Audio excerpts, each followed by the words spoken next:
पिंपळनेरमध्ये खळबळ, 3ही दिवसात विद्यार्थ्याचा आणखी एक मृत्यू, प्रशासनाची धावाधाव।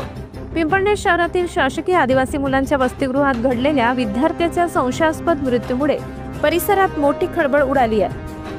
अवघ्या 3 दिवसात घडलेल्या दुसऱ्या अशा घटनेमुळे पालक आणि स्थानिक नागरिकांमध्ये तीव्र चिंता पसरली आहे। मृत विद्यार्थी सुरेश गोकुळ मालुसरे हा महाविद्यालयीन शिक्षण घेत होता। मध्यरात्रीच्या सुमारास ही घटना उघडकीस आल्यानंतर तात्काळ प्रकल्प अधिकारी प्रमोद पाटील यांनी वसतिगृहात धाव घेत परिस्थितीची सविस्तर माहिती घेतली।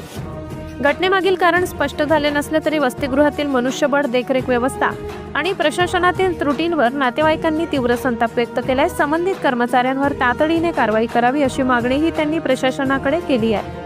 घटनास्थळी पोलीस, आदिवासी संघटनांचे प्रतिनिधी आणि नातेवाईक यांनी मोठ्या संख्येने उपस्थित होते। पोलिसांनी घटनेचा पुढील तपास सुरू केला असून आवश्यक ते सर्व तपास मार्ग स्वीकारले जात आहेत। चर्चा, वाद, न्यूज, प्रश्न विचारणाऱ्यांचा आवाज। महाराष्ट्र बोलतोय, भारत ऐकतोय। चर्चा, वाद, न्यूज, लोकशाहीचा बुलंद आवाज। संपादक गिरीश सोनवणे। 4 महिने पहिले बोललो ना तुम्हाला विषय मी, पण ज्या वादग्रस्त लोकांमुळे या घटना घडलेल्या आहेत त्यांना तालुक्यात ठोस नका साहेब, तालुक्यात ठोस नका ना।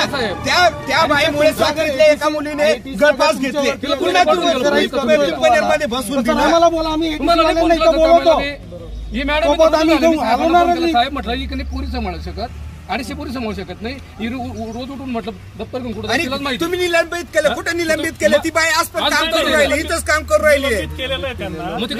का बरं तिने चार्ज सोडला नाही साहेब? पर्याय शोधा ना, चांगले माणसं द्या ना, अजून लोकांचे बळी घ्यायचं।